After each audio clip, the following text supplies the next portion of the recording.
I'm Jacqueline. I'm going to be hosting tonight, asking Robbie some questions. How is everybody doing tonight? Are you guys having fun? Yay! Well, I don't want to bore you with who I am, but you guys ready to see Robbie? All right, let's bring this boy out.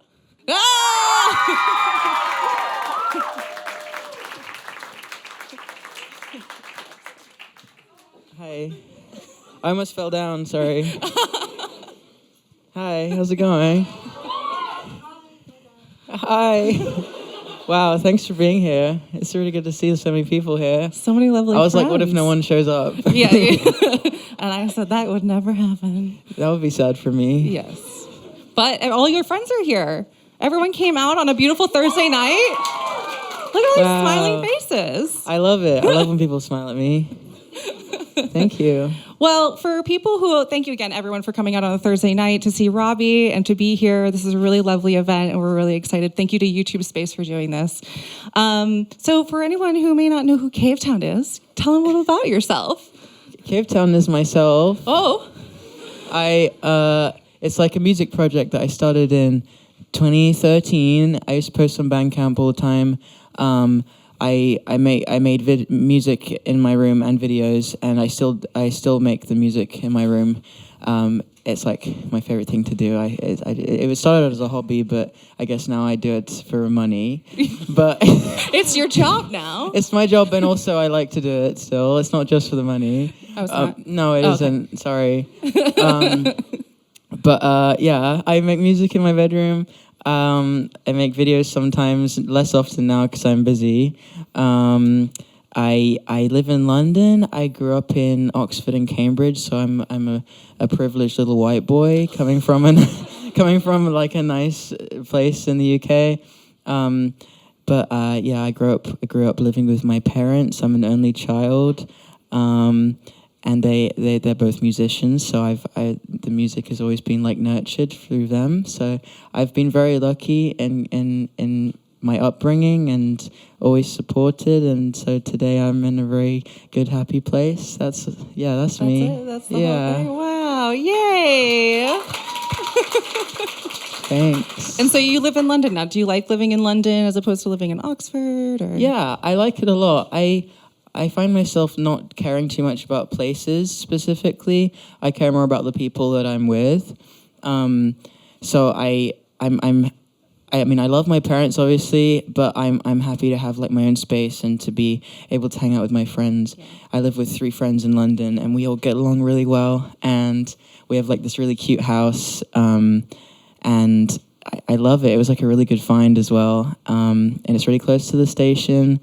And people will come around and be like, "Can you recommend any good places to eat around here?" And I'm like, I don't leave the house. I don't know where I am. You're just in your home studio all the time. I don't know. I honestly don't know where I live. So if I don't know where I live, then no one else can find out where I live, which is, I guess, is good. Yeah. It's a secret. Yeah, a secret from even myself. Exactly. I'm just constantly lost. Like, even in my own house, I'm like, where am I? Standing in the kitchen. You have to drop a pin every time you leave. You're like, okay, I can make sure I get home. Yeah, definitely. Yeah. I like route directions on Google Maps to, like, my kitchen. Absolutely, yeah. How do I get downstairs? Yeah, please help me. Yeah, I love it there. It's just nice to live with friends. We have a good time together. Yeah, it's a really lovely home. I've been to it. Thank you. Before we dig into your music, I have to start with the most important question we received from the submissions is, Hannah wants to know, if you clean a vacuum, does that make you a vacuum cleaner? I mean, it means that you've cleaned a vacuum. It reminds me of that cleaner. It reminds me of that tweet that's like, if you eat shrimp fried rice, did a shrimp fry the rice? It's like linguistic. Retweet. Like, I get maybe a shrimp fried it. Maybe there's just shrimps in it. You don't know. You just don't know. Can I have the next question? Yeah. Thank you. Well, someone asked if a hot dog was a sandwich, and I just don't think we have the time for that kind of heated debate right now. Okay. So you just got to have a 5-week full U.S. tour. 5 weeks. I did do it. 6 weeks, actually. 6 weeks. You did the whole thing. I did it. You played on the stages to all your friends. Yes, I did that. Yeah. How do you continue to stay healthy and motivated when you're like away from home that much? I think that's something I'm still trying to figure out. I'm kind of not good at doing that anyway, just at home. But it's good to like, it's good that I'm lucky enough to have such like nice people in my crew and stuff. They're all like so supportive and sweet and kind, and it's just like I'm hanging out with friends and like going on a road trip with friends for like 6 weeks, which is so lovely. It's good for me to find things on tour that I could do at home that like kind of ground me, like make a cup of tea or something, or just like play like a mundane game on my phone, or just anything that kind of, because you're like constantly needing to be just like social and emotionally available for everyone, so just having things like that really is really comforting. I also like to have a stuffed animal with me, which like is comforting. I bought this stuffed sloth guy on tour, me and my boyfriend have decided to like have joint custody over him. So whenever we see, he has him right now. So next time he sees me, I'll take him, and then we switch around. And what's his name? His name's Quinoa. Quinoa. He's a really good boy. I like him very much. He's just like, he used to sit on stage with you. I saw a few Yeah, he shows. sat on the stage with me. He's a good friend.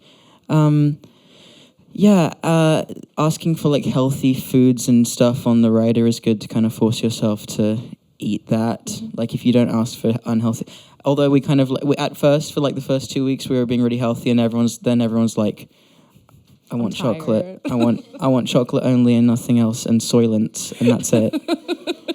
Everyone just kind of gave up. But I'm still working on that.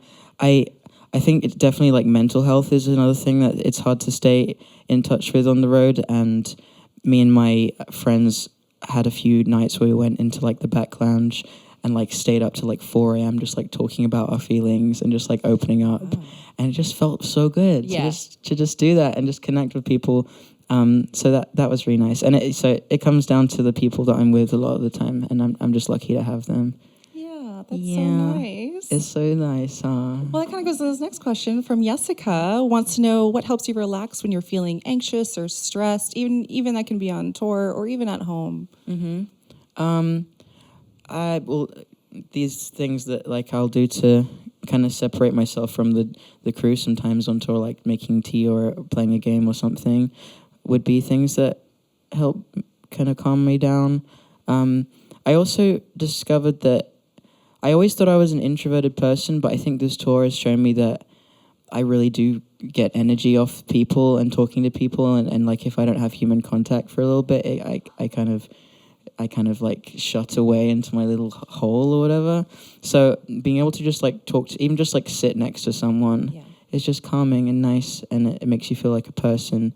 And it was always nice to like get out and just walk around and just feel like you're part of the world again. I think in general I'm a pretty calm person. Anyway, so you are. And playing music is calming anyway, so that's good because I kind of have to do that anyway on tour. You do? Yeah, preferably so. Probably. Uh-huh. I think people would probably prefer if you did that. Yeah. Yeah, sure. Mm-hmm. Okay. Do you ever get homesick when you're on tour? Well, homesick in the sense that I miss my friends for sure. Right. Like, because I don't. Like you miss your bed. Yeah. Things like that. Yeah, I think so. I think so. Because I don't get too attached to places. Well, it's been hard to like have a place that feels like my home because I've been like moving houses a lot over the past few years with my parents moving out and stuff, and I kind of lost a sense of home after living in the same flat in Cambridge for like 12 years. But that's kind of been an advantage because I've had to be away from home so much. I don't feel connected to my London home in that way. So I don't really miss it in the way I would if I had been living there for like a decade. So you're saying that like homesickness is really lies in like your friends and your family. My home is definitely like my friends. That's nice. And like maybe some things that I have like my studio at home or whatever. Right. But yeah, home is very much like in the people around me. So I can I can kind of feel at home while on tour as well, because I've like found a home with my bandmates and with my crew and stuff. So it feels like I'm going home when I'm just hanging out with them, you know. Your band boys. My band boys. How is Fig doing? And do you FaceTime with Fig when you're on the road? Yes, he's doing very good. Yeah, every time I FaceTime my dad, I'm like, okay, where's Fig? Stop talking to me. Yeah, and he shows me him just like walking around. Although it's hard for me to not see Fig because he just likes to be on his shoulders all the time. So I'll usually just like see his like butt on his shoulders. He's just standing there. Yeah, he's doing really well. He's really happy, healthy. He had like a sensitive tummy, kind of like his skin was like sensitive. I'm not really sure what happened, but he was like breaking out a bit on his tummy. But we got like him like a medicated like bath thing. So you lie him on your lap like this with his belly facing up, and you rub his belly with his cloth, and he purrs and he really likes it. That's and good. now his belly's nice and smooth like velvet. Like velvet. He feels like velvet. He's a really soft boy. Oh, I love him. So I love cute. him. So when you're preparing for tour now, has that changed how you prepared for the 6-week tour as opposed to your first tour? How you prepare and like get ready to be on the road for a while? Has that changed? I think it's changed a bit. It's mostly the same. I like to not get myself feeling like it's any bigger than it was when I started, because then I get stressed out about it. But I've definitely like learned how to pack bags better now and like more efficiently. Like Tetris? Yeah, like I know how to fold things good. It's actually really fun to fold things now. I've learned how to do that. I've definitely learned what to expect from my body and like how it's going to respond to being in contact with so many people. Because for the first, I'm actually really surprised that I'm not sick right now. Because for all the other tours that I've done, I get really sick like in the last few shows, and then I really crash when I get home. Yeah. So maybe I'm still gonna crash when I get home after this, but so I know to like take lots of vitamin C and eat really healthy and drink lots of water and stuff to like prevent that. I definitely warm up my voice more before individual shows. I didn't used to do that, and then like I went to see my friend Conan play a show in London, and was backstage with him, and he was like doing all these crazy warm-ups and stuff, and I was like, wow, I should probably do that. That looks like it's good for you. And he was like, what, you don't warm up? That's so silly. So now I warm up a little bit, I guess. I do some stretches, and I think it's mostly placebo though, because like I feel like I've done a good job, so therefore I'll sing good. But yeah, I think it's mostly just been that I've learnt more how to do it, I guess. Yeah. You're an expert packer now. Yes. Yes. So whether you're on the road or because do you write sometimes on the road as well? Like little bits of songs? Yeah, it's kind of hard to, because my brain is full of touring things. Right. But sometimes if I think of I'll think of like a word or a phrase that I want to build a song around. And so I'll like write that in a notes folder for later. Or like if I think of a chord sequence, I'll record that on a voice memo, and it's just kind of like saving that idea for another time when I have time to sit down and really flesh it out. Mm-hmm. But I've managed to write actually like 2 songs on the road, and I've started a 3rd one, and I'm excited to get home and record them properly and make them sound good. New songs. Yeah. I like them. Do you like know that moment when the inspiration hits, like when you're like, oh, I like that sequence? Like, what is there like a specific feeling attached to that, or is it just it's like you have a thought and then you write it down? I like to write down any thoughts I have, really, just in case. But usually, you can tell it's going to be a real song if it gets stuck in your head. Like there's a few songs I've written where I've written like the chorus first or something, and then I find myself like singing it in the shower. And I'm like, okay, I need to like finish this, otherwise it's never going to leave my head, kind of thing. So that's always a good sign. That is a good sign. So has it always been that way, like in terms of like writing down a note or getting it stuck in your head, for like a chorus, for example? Have you always written songs that way? Yeah, I think so. I think that's like one part of my whole like career in music that hasn't really changed since the start, because there isn't really for me at least, there's not really any other way to do it. It just kind of happens, and it just falls out of me, and like I don't really have control over how it falls out of your ear. It just like seeps out of my ears and my nose holes onto a page. It just comes naturally. So it's just it's always been like that for me. Perfect, awesome. And so Ryan was curious what instrument you learned first. Well, I don't know if you can say I learned it, but my mom tried to teach me recorder when I was like 4. Did you play like hot cross buns? So because she teaches recorder and flute to kids and stuff, so she taught me. After that, I tried piano and I didn't like it because the teacher like made me feel like a child, even though I was 7. And I was like, that's not a good feeling. I was like, this is unacceptable. No, thank you. To be taught like a professional. I'm an adult, please. Yeah. And I think that's important though, to like respect kids and like treat them like they're grown, but whatever. So I did piano, didn't like that. I did trumpet for a few years at school. And then I did a bit of violin when I moved to Cambridge. And then I did all of those. I did like classical like training in like had lessons for all of those instruments, and I found that was kind of like ruining the whole fun of music for me, is to be taught like that. And obviously like being taught in a class or whatever works for some people. Depends on like what kind of learner you are or what kind of music you're trying to do. But for me, I found that it really took off when I tried to play guitar, and my dad taught me first, and then I just like taught myself. And so I played guitar when I was 8 for the first time, and just kind of learnt as I needed to learn things for my own songs that I was writing or covering or whatever. Awesome. Do you have a specific instrument that you love to record with in your home studio? I really like playing with my electric, because it will sound good no matter how like noisy the room is. You don't have to worry about people talking in the room. Yeah. Because you just plug it in and then it sounds nice. Which electric?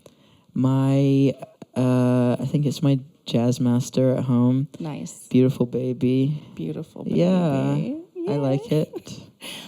Luke was curious if you've ever written a lyric that just hasn't found the right home in a song yet, and it's just like sticking around there, and it just doesn't have a home yet.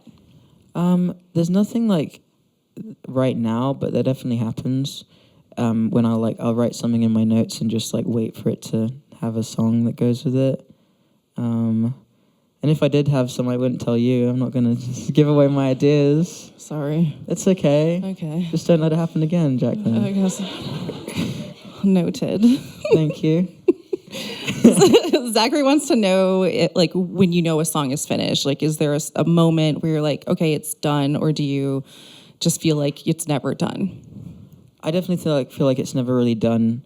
Like, I don't remember what artist said that, but it's like art isn't done, you just decide to stop or something like that. That's very deep. It's some kind of thing. But that's definitely how I feel. I think I know more when it's not done than, like, there's definitely a feeling of it not being done. And then I guess once that feeling goes away, it's time to take a step back, because I'll just keep adding things until I go crazy. Right. But yeah, I definitely know when there's something missing or when things need changing. But yeah, really, I can go on forever and just like pick at it until it sounds terrible.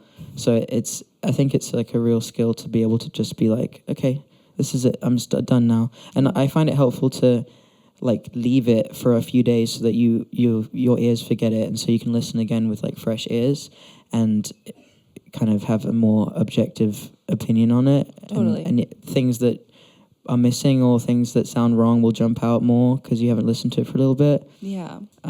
And so if you go back and listen to it again after a while and it still sounds fine, then it's probably done. There you go. And had that like changed for, like, did you have to go through emotions where you're like, oh, I've added too many things to the song, or I didn't add enough to this song? And it's like kind of like as you've grown in your music and in your career. I think there's not enough. There's not such thing as not enough to a song. Mm-hmm. I think songs can be as simple as just like vocals and a guitar or whatever. Yeah. I've definitely added way too much. I've gotten to the point where I like when I was doing my A-levels, which is like high school in the UK, I got to the point with like my composition on the computer that I was like crashing the computer because I had like 200 tracks on the same. Because I was just like, I don't even remember how I did that, but I just wasn't finished with it no matter what happened. But yeah, that's definitely too much.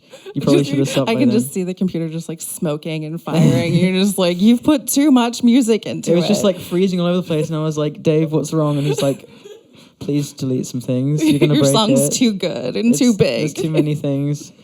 Yeah, it kind of ruins it if you put too much in. But yeah. Jamie and a few other friends want to know if you have a favorite song that you've written. I think my favorite song is Juliet that I wrote, just because I find it fun to do like fast kind of all over the place chiptune-y synth sounds. I did a lot of that in my high school music production stuff as well, and I like that song a lot. I just think it's fun and it's a nice tune, and it was about something I cared about a lot at the time. And that's one of those kind of songs that just falls out of you. I think I wrote it in like a few days. It just kind of happened. Usually a song that I'm working on currently will be a favorite one just because it's new to me and I'm just excited about it happening, I guess. Yeah. Are there any Juliet fans in the room? What if everyone was just dead silent? Everyone's just like, no, No, we I don't hate like that song. I'm glad you like it. That would have been embarrassing. Thank you, though. You made this really beautiful video for one of your new songs, Telescope. And did you know when you wrote the song what you wanted the visual to be and like what you wanted the music video to be? Thank you. You're welcome. It's okay. Well, the video idea was initially for a different song that I've written for a new album that's going to come out next year, and I'm not sure yet if I like that enough to put on the album. But my favorite song that I'd written so far was Telescope for that album. So I wanted to use that video idea. So I kind of like me and the director just kind of worked together to kind of adapt it so that it wasn't forced and so it worked. So it was originally going to be, the original idea was like I went to the doctor because I had a bowl on my head, like, and the bowl is signifying like some kind of illness I have, but it's like I go to the doctor like, why is this here? Can you help me take it off? And the doctor's basically like, looks bad, but it's probably fine. Just go. And I walk around school and feel sad because no one seemed like the doctor doesn't seem to care that I'm sick, and that my friends don't seem to care or even notice that I'm sick. And I guess that kind of was meant to represent like going through mental health stuff as a kid, and just not feeling like anyone was there to help me, kind of thing. Yeah. So that was the original idea, and it's still kind of, the bowl still kind of signifies that in the Telescope video. It was just changed a bit to match like the theme of space and stuff, obviously with like an astronaut guy. And was the water cold when you jumped in? It was very warm. It was. It was a set that was just for like video shoots and photo shoots. It wasn't like a swimming pool. So it was like room temperature, kind of like body temperature. That's really lovely, actually. Which is lovely. It felt like it was dirty though, just because it was so warm. You know when you accidentally drink like warm water from the tap and you're like, now I have salmonella. Oh, no. There's sea monkeys in my belly. There's sea monkeys in my tummy. Yeah, but it was good. It was fine. And you just released a new song called Things That Make It Warm. Yes, I did it. Can you tell us what it's about and what inspired it? It is about two birds making a nest together. That's literally it, actually. That's the whole thing. Yeah, I don't really know what inspired it. It's another one of those songs that just kind of fell out of me, because I remember I was in a very deep, like, creative block hole. I hadn't written anything in a long time, and I was feeling like I was never going to write anything ever again. Oh my God. That happens all the time. It sucks. And then I it just happened, and it just fell out of me in like 2 days. Oozed out of you, just oozed out of your ears. Yeah. It was kind of gross, honestly. But I just wanted to create like a nice, cozy, warm, like scene kind of storyline that kind of it reminded me of like a nature documentary where they like try and tell a story about the animals, even though it's like obviously fake. But yeah, I don't. Sometimes songs happen and you don't really know why. They just sound good, and that's it. Do you like to perform it live? It's a newer song, and I know that in your live show you play it. Your band boys leave the stage, and you sit on a little couch. Do you like to play that? Yeah, it's good. It kind of it feels like how I started playing songs. So it's a nice little change. Very comfy and cozy. Well, speaking of comfy and cozy, y'all want to hear some songs?